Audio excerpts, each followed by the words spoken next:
अध्याय 17। फिर यूसुफ के जेठे मनश्शे के गोत्र का भाग चिट्ठी डालने से ये ठहरा।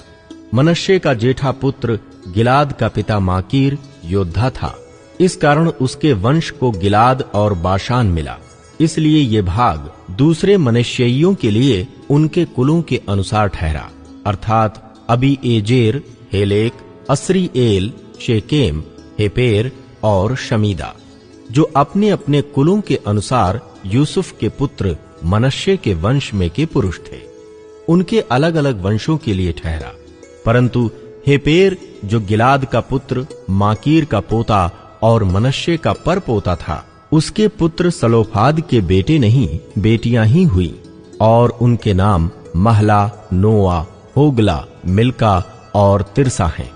तब वे एली आजार याजक, नून के पुत्र यहोशू और प्रधानों के पास जाकर कहने लगीं, यहोवा ने मूसा को आज्ञा दी थी कि वो हमको हमारे भाइयों के बीच भाग दे। तो यहोशू ने यहोवा की आज्ञा के अनुसार उन्हें उनके चचाओं के बीच भाग दिया। तब मनश्शे को यरदन पार गिलाद देश और बाशान को छोड़ 10 भाग मिले, क्योंकि मनश्शेइयों के बीच में मनश्शेई स्त्रियों को भी भाग मिला, और दूसरे मनश्शेइयों को गिलाद देश मिला। मनश्शे की सीमा आशेर से लेकर मिकमतात तक पहुंची, जो शकेम के सामने है। फिर वो दक्षिण की ओर बढ़कर ऐन तप्पूह के निवासियों तक पहुंची। तप्पूह की भूमि तो मनश्शे को मिली, परंतु तप्पूह नगर जो मनश्शे की सीमा पर बसा है, वो एप्रैमियों का ठहरा। फिर वहां से वो सीमा काना के नाले तक उतर के उसके दक्षिण की ओर तक पहुंच गई। ये नगर यद्यपि मनश्शे के नगरों के बीच में थे, तो भी एप्रैम के ठहरे। और मनश्शे की सीमा उस नाले के उत्तर की ओर से जाकर समुद्र पर निकली।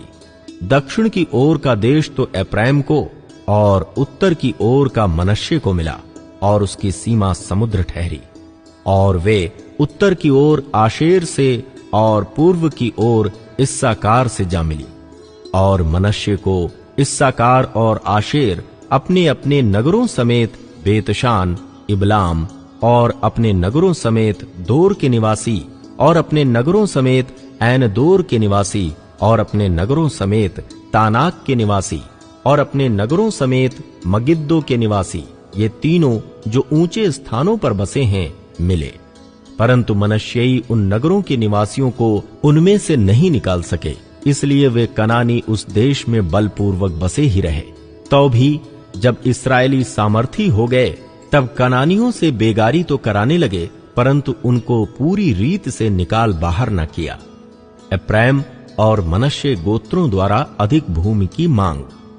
यूसुफ की संतान यहोशू से कहने लगी, हम तो गिनती में बहुत हैं, क्योंकि अब तक यहोवा हमें आशीष ही देता आया है। फिर तूने हमारे भाग के लिए चिट्ठी डालकर क्यों एक ही अंश दिया है? यहोशू ने उनसे कहा, यदि तुम गिनती में बहुत हो और एप्रैम का पहाड़ी देश तुम्हारे लिए छोटा हो, जो परिज्जियों और रपाइयों का देश जो जंगल है, उसमें जाकर पेड़ों को काट डालो।